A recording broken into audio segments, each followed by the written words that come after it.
Hello, my name is Steven Vevers-Webb, and I am a deaf director, writer, workshop facilitator, and sometime actor.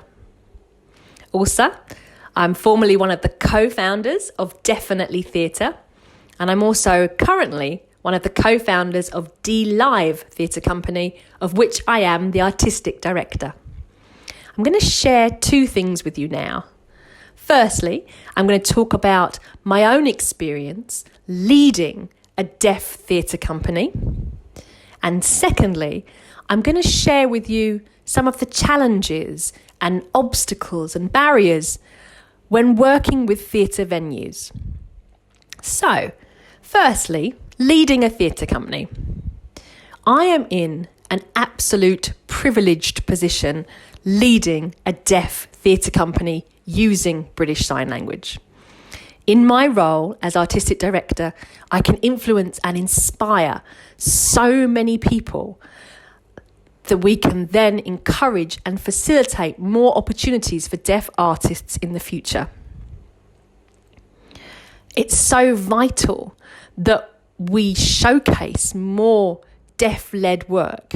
And you may wonder what I mean by a deaf-led theatre company.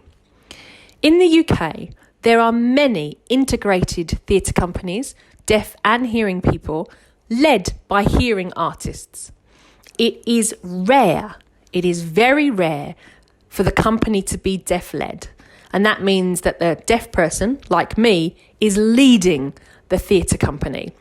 But deaf artists bring a great wealth of identity, language, culture, lived experience, and so many other facets to our work. It gives that extra dimension so that people can see the work that we share, which is just absolutely vital. The second area I wanted to touch upon was some of the challenges that I faced in working with theatre venues. And you may wonder why this is. Okay, well, let me share an example. Imagine we've got a hearing theatre maker and a deaf theatre maker, me.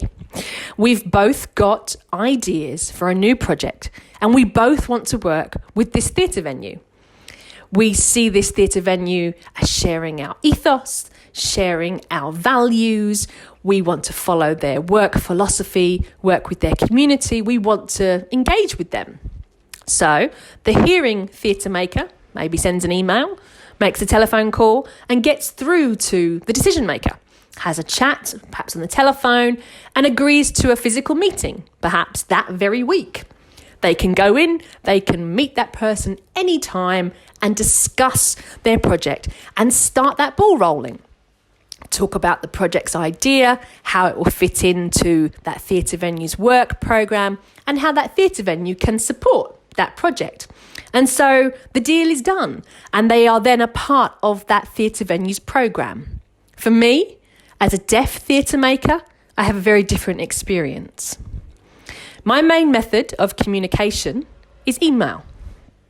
I do make phone calls on the days that I have sign language interpreting services available. But most days, my primary method will be via email. And the reason for this is that my allowance for sign language interpreters is limited. I have a certain amount of budget, and so I have to carefully manage how much I use in any given day or week. So for me, I send an email to that theatre venue, and then they may ask to meet me to discuss this idea further, which I'd love to do. They say, come this week. I can't do that. You may wonder why. It's because I need to book a sign language interpreter to facilitate that meeting. They might be available in 2 weeks' time, in 3 weeks' time. They might not be available, so I have to ask for other interpreters and then finally might get someone who's available. I should also share that not all sign language interpreters are of the same standard or level. I'll give an example. I have a regular interpreter that I work with all the time. They get me, they understand me, they know my pace, they know my delivery, they know my sign language style, they know if I want to use lip pattern or if I want to fingerspell fast or slow. They can take what I produce in BSL and give it equivalents in spoken English. Sometimes I get interpreters that I don't know, who've never worked with me before, who spell too fast, who don't have any facial expressions or have too much facial expression, and they can't give equivalents in both languages to what I'm sharing. So that's something that's really important to be aware of. But at the end of the day, that hearing theatre maker and me, that deaf theatre maker, we want to make work. We want to make those results. We want to create an amazing, high quality theatrical experience in different theatre venues. I have had some experience working with theatre venues. I've worked with the Oval House Theatre, where I created a new play called Jack O'Kent that was premiered there, and they were an incredible support to me. There was a lot of communication and support that they provided.